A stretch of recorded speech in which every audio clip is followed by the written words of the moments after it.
In this video, I'm going to walk you through 5 key elements of a high converting landing page, as well as the most common mistakes that online business owners make that kill their conversion and opt-in rates.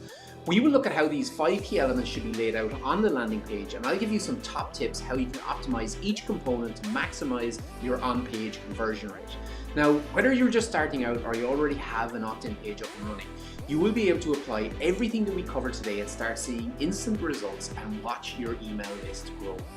It's Micheál O'Neill here from Lead to Launch, where we help you attract profitable, perfect fit leads at scale to fuel your online course and membership launches. So if you're a course creator or membership site owner who wants to build predictable and profitable lead generation processes which take your launches to the next level, then this video is for you. Being able to attract leads and build your email list is one of the most important elements of building a profitable online business. The fact is, you can build a massively successful business on the back of just 2 to 3 high converting landing pages. So for me, really getting to grips with this is absolutely essential. However, so many people struggle with what exactly they should put on their landing page. And then even if they figure that out, they're unsure how to lay it all out. And trust me, this is one part of your business where you want to follow a proven blueprint because it will cut out lots of wasted time, effort, energy, and most importantly, your hard-earned cash. And if you hang around until the end, I will share 5 tips to help you get your opt-in rate above 60% from cold traffic. Okay, so first up, let's start with the foundations, because if we understand purpose, everything else will make sense. Now in this video, I'm going to be talking specifically about landing pages for a lead magnet opt-in. A lead magnet is anything of value that you can offer a potential perfect fit client in exchange for their email address. As online business owners, if we want to build our email list, a lead magnet is one of the primary mechanisms that we need to use. A landing page or an opt-in page is a web page built specifically to offer the lead magnet to our potential clients. It's a highly focused page and it's designed for one purpose and one purpose only: to drive visitors to opt in for our lead magnet and give us their email address. Now, this may seem basic to some, but it's amazing how many even experienced marketers break this core fundamental principle when designing their landing pages. And I will show you how they do that, and more importantly, how you can avoid this costly mistake in this video. So now that we understand the purpose, let's jump in and look at the key elements. When you boil it all down, there's only actually 5 things that you should have on your landing page. Element 1 is your headline. Now, the goal of your headline is to capture people's attention and drive them to consuming the rest of the content on your page. You only have a second or 2 for somebody to decide if they should remain on the page or leave. And in fact, with a really, really good headline, a visitor may well skip all the rest of the content on the page and jump straight to exchanging their email address. Now, in order for a headline to be effective, it must contain a number of different factors. Firstly, it must satisfy self-interest. Your headline must instantly answer the question, what's in it for me? Visitors have to feel like they've just discovered a solution to a big problem they face. Now, in order for our landing page and headline to be effective, the copy we use must be based on understanding the challenges our prospects face. For instance, in my world, a good headline could be, get your first or next 1,000 email subscribers in 30 days. Because I know that the number one thing that people struggle with in the online course and membership world initially is growing their email list. And who doesn't want an additional 1,000 email subscribers in 30 days? Second thing it should do is it should help them avoid pain or gain pleasure. Now, the reality is that the avoidance of pain tends to be a stronger motivator than the attainment of pleasure. But you should try out both and should test them. So an example of a pain avoidant headline would be the 3 biggest mistakes online business owner makes and how to avoid them. Now, the third thing it does is it has to be specific. Now, you'll notice in the previous examples that I used 1,000 email subscribers, 30 days, 3 biggest mistakes. These are all very specific terms that people can relate to, and it will strengthen the impact of your headline. Broad general terms like getting started or beginner's guide, they tend to be a bit generic, and while you might use them to qualify your prospective leads later in the copy, they will weaken your headline. Number 4, describe a desired transformation. Now, don't tell them what you're going to give them. Describe what will be possible for them once they have implemented what you're about to give them. So what you want to do is you want to paint the possibilities. This is exactly what the first headline did. I didn't describe it as a beginner's guide to lead generation. It was get your first or next 1,000 email subscribers in 30 days. I described what would be possible for them once they got their hands on my lead magnet. And to make this easier for you, what we're going to do is, as I go through the elements, I'm going to show you how they lay out on a page. So we can see here our element 1, our headline, should take up the majority of the space across the top of the page. Now, this is important because this is the first thing that your visitors' eyes are going to hit. So that's the first element, element 1, our headline. Now let's look at the subhead. Well, the subhead is another key section of your landing page. You know, a subheadline is 1 to 2 lines of text, maybe 10 to 30 words max, that sits below your primary headline. This is normally presented in a slightly smaller font than the primary headline, but it's larger than the body copy font. Now, it's rare that you can pack everything you want to say into the headline. And remember, the shorter, the snappier the headline, the more likely it will be to grab people's attention. So, you know, the subhead gives you the opportunity to elaborate on the headline and reel people into your concept and your body copy. Now, if you like, the headline grabs their attention, the subhead draws them in deeper and, you know, propels them to the call to action where you tell them what to do.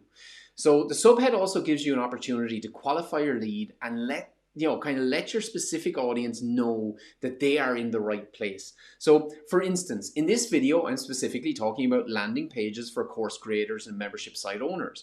And by getting specific, I can better connect with course creators and membership site owners and show them that I understand their challenges. As with all of your copy, your subhead should talk about the benefits and the transformation that somebody can achieve once they have implemented the lead magnet, rather than just listing what it contains. So picture your perfect fit client. Imagine if they took your lead magnet and implemented it to, how it would change their life. What would they see, hear, and do differently now that they have gotten the results and you know are possible for them. So this new world is what you want to describe in your headline and subheadline.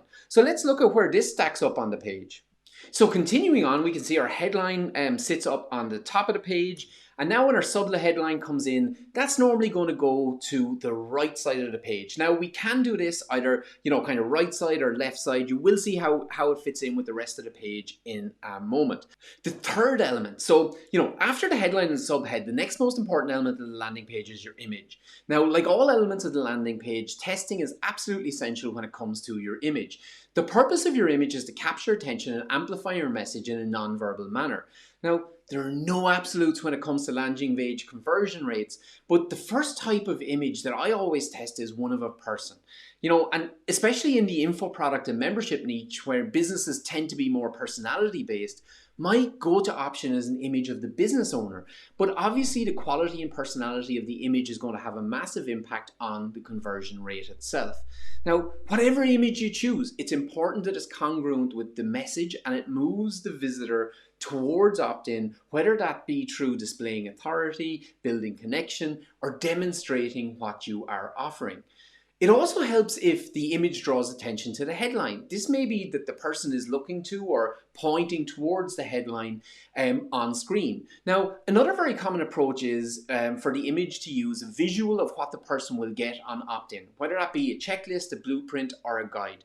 It could be, the pages of a lead magnet fanned out behind the cover page, or even the pages displayed on multiple devices. Anything that really gives the prospect an idea of what they will receive. And you can have these images designed on Fiverr for a couple of dollars, or, there's lots of free templates on programs like Canva. So let's take a look and see where the image comes in on the page. By and large, I like the image stacked on the left side of the page. So a headline over, the kind of taking up the full width of the page at the top, subheadline directly under the headline to the right, and image to the left. Now, in saying that, every time that I launch a landing page, I will normally test with the text on the right-hand side and the text on the left-hand side. So to switch the two around. And sometimes you do see that it does make a difference on conversion rates. Now, element number 4 is your body copy. When you're starting out, either with a new landing page or you're trying to optimize an existing opt-in page, you want to keep things as simple as possible. Now, don't feel compelled to fill the page with words. Blank space is okay. And you want to make it easy for people to scan and comprehend the message you are conveying quickly and easily. You know, I'm a huge fan of pairing up a single line of copy with 3 to 4 fascination bullet points. The purpose of the copy is to form a link from the headline and the subhead into the fascination bullet points. So what are fascination bullet points? Well, they're a copy technique which captures readers' imagination and builds curiosity and intrigue.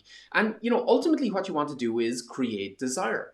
So when you simply describe what is included in your lead magnet, people lose interest. But when you say things like 3 ways to create a high converting lead magnet, or how to tell if a landing page will convert before it's even built, why landing pages fail to convert and how you can avoid it, or 3 ways to improve your landing page conversions and one huge mistake that most online business owners make.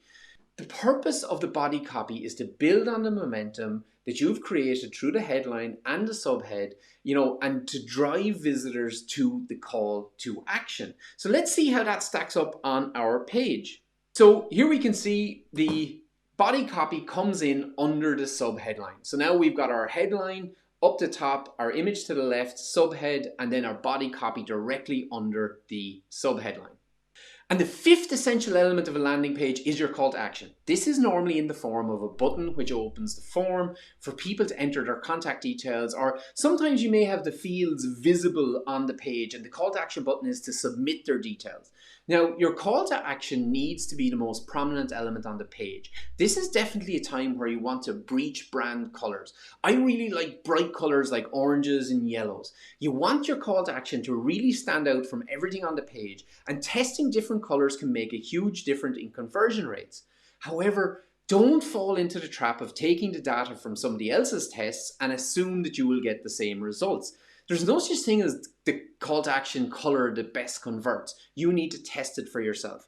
In addition to the color and prominence, another key part of the CTA is the language that is used. So things like register, subscribe, sign up, they're all very weak. The approach that I found converts best is when you include an element of the transformation in the call to action. For example, get higher conversion rates, or attract more leads today, discover 3 optimization secrets, reduce your cost per lead. You will notice that in each of the examples above, I've started with a verb.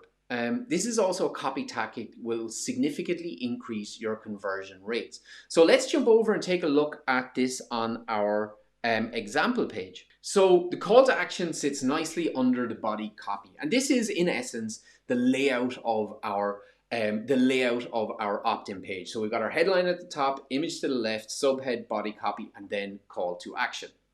Okay, so there are the 5 key elements that you need to have on your landing page and how you should lay them out. Now, as you refine and optimize your page, you can start adding additional elements, but until you have your opt-in page converting at like over 50% of cold traffic, stick to this model. It'll make your life so much easier. Now, at the start of the video, I promised you 5 tips which will skyrocket your landing page conversion rates. And if you hang with me for a minute, I'm going to get straight to that. But first, let's recap what we looked at today. So the 5 key elements of your landing page are the headline, the subhead, the image, the body copy, and the call to action. And if I was to pick one overarching theme from what we've discussed, it would be how essential it is to capture your audience attention. And one of the key ways that you can do this is through self-interest and by being specific and painting a picture for them about how their lives will be better once they have implemented what you are offering. Okay, so now for the bonus section. Well, here are 5 tips for designing a killer landing page that converts at 60% or above from cold traffic. Now, the first thing that you want to do is you want to have one option and one option only. The only thing that people should be able to do on your landing page is opt in or leave. Make sure that you remove all other links apart from the ones that you absolutely must have, like the privacy policy, terms and conditions, and if you need to have an earnings disclaimer if required. There should be no menu links, like the home page or the About Us page or the contact page. People either opt in or leave. And look, this includes social sharing buttons. Don't put them on your opt-in page. Second thing is all the information should be above the fold. Now, above the fold is an old newspaper term which literally means the content that was visible at the top of the newspaper when it was folded over. In modern terms, above the fold means everything that can be seen on the initial screen when someone opens the landing page. When you are starting out, you want your entire landing page to appear above the fold. Third thing, less is more. Every word counts. If you're not sure that a word is driving somebody towards opt-in, then the chances are it's blocking them from opting in. This is why until you've had a chance to test and optimize your copy, the fewer the words, the better. Number 4, use your audience's words. Speak in the exact same language and use the same words that your avatar uses. You know, your unique voice is secondary to the voice of those that you serve. And David Ogilvy, one of the masters of direct response copywriting, said, if you're trying to persuade people to do something or buy something, it seems to me that you should use their language, the language they use every day, the language in which they think. So, stick to this principle and you will not go too far wrong. Now, number 5, test, test, test. The chances of you hitting a home run straight off the bat are slim. So in order to get your conversion rate up, you continuously have to be in a state of testing. Test the headline, test the subhead, test the image, test the body copy, test call to action. Only test one element at a time and make sure you keep a diary of elements you have tested so that you don't end up repeating the same test twice. Now you know what to put on your landing page and how all the elements sit together, you're probably going to want to start driving traffic to it. So make sure you check out the videos linked on screen for lots more information on how to plan your next Facebook ad campaign and some key tips on what's working right now when it comes to Facebook ads. And if you haven't already done so, make sure you click that subscribe button and give me a thumbs up. Oh, and even more importantly, please do scroll down and leave me a comment. See you in the next video.